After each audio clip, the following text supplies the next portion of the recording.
गणनायकाय गणदैवताय गणाध्यक्षाय धीमहि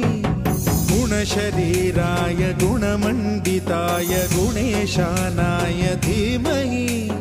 गुणातीताय गुणाधीशाय गुणप्रविष्टाय धीमहि एकदन्ताय वक्रतुण्डाय गौरीतनयाय धीमहि